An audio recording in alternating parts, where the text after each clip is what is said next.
When somebody gets upset with you and says, take all your stuff and move out, sometimes you need to just maliciously comply to stick it to them. We'll get to that in a bit, but first, no outgoing calls? Take responsibility, please. A few years ago, I used to work at a doctor's office. My job would consist of sitting in a private room with 2 or 3 others and man the phones. Incoming calls, outgoing calls, appointment reminders, medication refills, doctor referrals, you name it. One panel of doctors tended to be very spoiled and demanded a lot from us on the phones. One of our jobs was to call every single patient, 100 plus, that was scheduled the next day to ensure they were coming, and to fill any gaps in their schedule. If a patient didn't show, or if a spot wasn't filled, the doctors would come yell at us for not doing our jobs, despite this not being something we could control anyway. One day we were short-staffed, leaving only me and one coworker to man the phones. We decided that one would take the calls, and one would make these outgoing calls that the doctors demanded happened daily,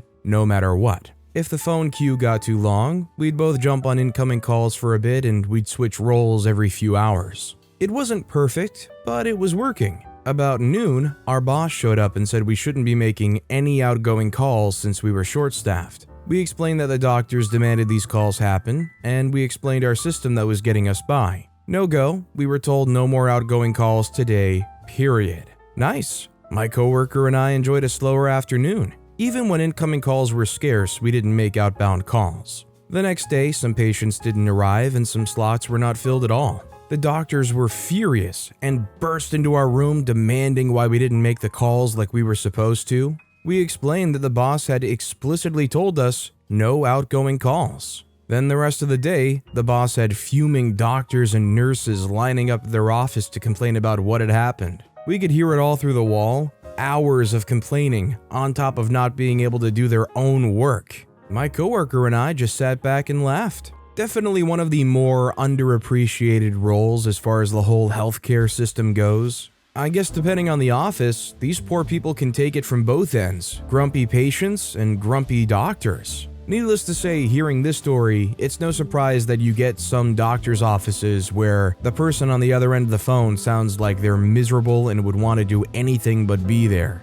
Also, hi, I'm Steven, and if you enjoy awesome stories of malicious compliance, why not hit that subscribe button down below? That said, our next story is, Picky Karen does not want to listen to my explanation. I used to work at a Tex-Mex restaurant, you know, the ones that charge like $12 for a taco. I had a customer come in and she asked for 2 quesadillas that were gluten-free, cheese-free, vegan-free, heck, I don't know, everything else free. I told her everything we normally put on it, and she said no to everything. So basically, all she wanted was our gluten-free wrap with lettuce and tomato. Okay, that's fine, but if I put it like this into the system, it'll be $12 a piece. I can just get you a lettuce wrap with tomato and it'll be $2.25. I was even going to heat it up a little, the bread for her. I tried 2 times to explain this to her, and she interrupted me and said, I know what I want. I want the quesadilla this way, and if you can't understand this, then go get the manager. So I understood her,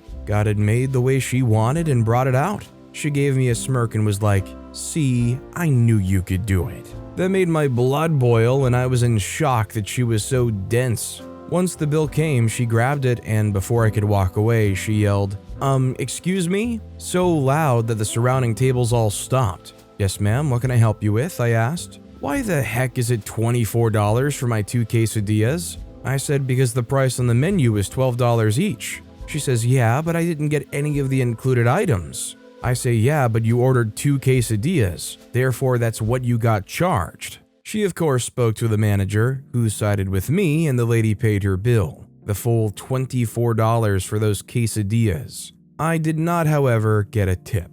No, you don't understand. It can't be a lettuce wrap with tomato. It has to be a quesadilla. You're gonna sell me the same ingredients under my label, darn it. Honestly, I think it may just be for the best that if a customer like this says, give me your manager, you just go and get them anyways, cause do you really get paid to deal with dense, aggressive people like that? Our next story is, by all means, eat your words. I used to work as a food receiver in a retirement home kitchen. I won't say the name, but I will say it sounds vaguely Nordic. When I took over as food receiver in the primary kitchen, I didn't have much training. I was just told, you helped the previous guy, you know the most, job is yours now. Over the next almost 8 years, I got that in place maximized for peak use of space. Every now and then we get a new head chef and they always made the mistake of trying to run it like a restaurant. Usually in about 2 weeks they'd realize that it was a different vibe and tone and adjust accordingly. Had a great head chef as a boss for about 5 years.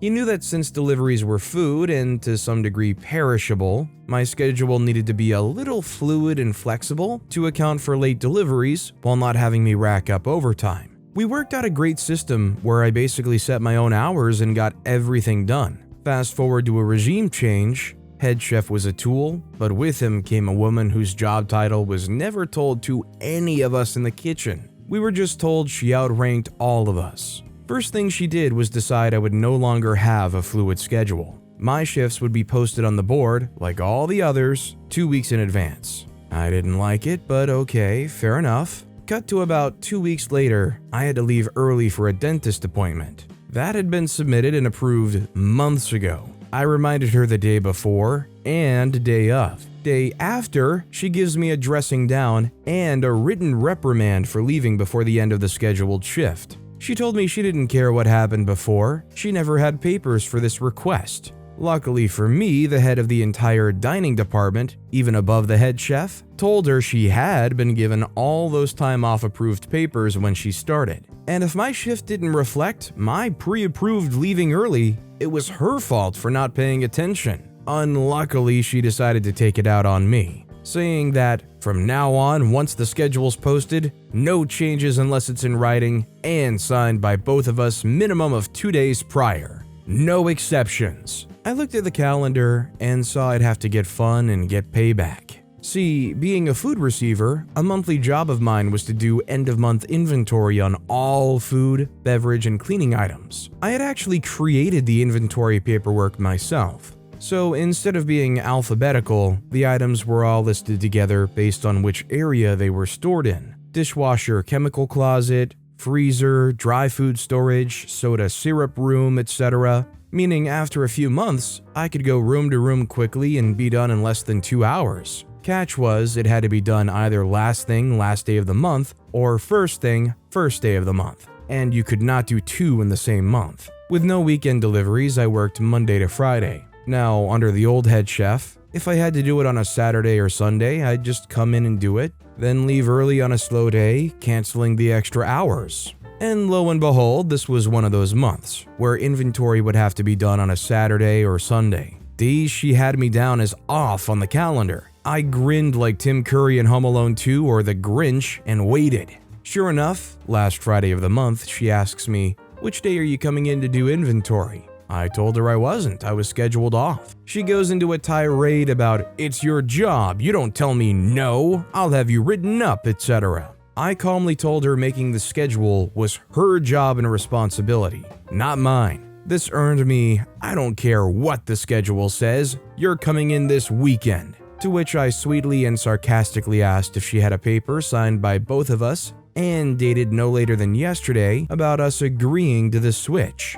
"You know," I said, "the policy you created when you got called out by head office for not properly handling my scheduled early shift? If smartphones had been commonly around in 2009, I would have taken a picture of her face." I found out from Weekend Crew it took her almost an entire day to do it herself. This was the first of many times she found out that fun way that about half the tasks I did under the old regime were technically not required by my work position. I just did them when I had extra time to help a boss I respected. I think this is pretty much the biggest nightmare when you get a new manager or boss in, because one that you've been there for a while with, you've at least grown to have some level of rapport and familiarity working with them, right? This new person, let alone potentially being a jerk, will likely make all the same mistakes the other boss or manager did trying to figure out how anything works, and maybe try to force their square peg through the circle hole regardless. This next story is, attend a mandatory interview for a job they don't want? In my late teens, I worked for the job center. I was sitting in, observing an employer interviewing for warehouse jobs. My role was to confirm the attendees were responding seriously, rather than to just keep getting benefits. My checklist was specific, just a numbered list with check yes or no, did they answer X question in full. 15 questions, Nothing personal about the client, like how they present themselves or the content of their answers. We had one client who had been unemployed since before my birth, Mr. P. Not incapable of working, he just didn't want to. Nice enough chap and very well educated. Sadly for him, he'd be informed that if he didn't attend this job interview, his benefits would cease for 26 weeks. In he trots to his mandatory interview. It obviously had been raining because it was rather soggy and smelled like when you opened a tent that's not been used for a long time. He's wearing full camo gear, a baseball cap saying "bad girl looking for a good time," whilst pulling a shopping trolley filled with newspapers wrapped in twine. He's also wearing leather sandals with socks. He proceeds to remove his sandals and very wet socks, wrung them out over the carpet, and carefully place the socks on the radiator. By this point, the interviewing manager's chin is on the floor, and I'm trying not to look anywhere but my own lap in case I start laughing. This guy answered all the interview questions perfectly normally, but interspersed the time between questions with comments like, "I just picked a raspberry seed from between my teeth. The last time I ate any was a good 6 months ago." Just as they were about to end the interview and I'm internally congratulating myself on keeping my face neutral, he groaned, rubbed his knee, and announced his cervix had a cramp. I lost it and had to leave the room. He didn't get the job. He also kept his benefits. For some reason, the employer began using a recruitment agency for their vacancies not long afterwards. Rip Mr. P. Well done on beating the system for so long. Apparently, Mr. P wasn't homeless and didn't have any mental issues. That's just how he was. Pretty crafty though with the radiator. Work smart, not hard, especially when you're all soggy and wet, I suppose. Our next story is, take all my stuff and move out? I'll take all my stuff and move out. This happened 7 years ago, a month after my dad died. My mom and I got a message from her sister Linda saying she wants the house her and mom got together. Before this, they had a cordial relationship, and my mom had spent quite a bit to make the house better. She also bought all the furniture for it. My dad was in and out of hospitals, and our finance was not well. Dad's insurance kept trying to bilk on the payments. We had to borrow money and even sell some of our things to get by. The house was used by Linda's youngest daughter, and she apparently got someone to either rent it or buy it, so she told my mom to take her crap and get out. My mom was not the type to rock the boat, and broke as we were, we managed to get a moving truck and some helpers. Now, my dad taught me to keep records and receipts, so I still have the receipts for the items my mom bought in and out of the house. Linda and her ilk looked smug and tried to make a spectacle of us packing up.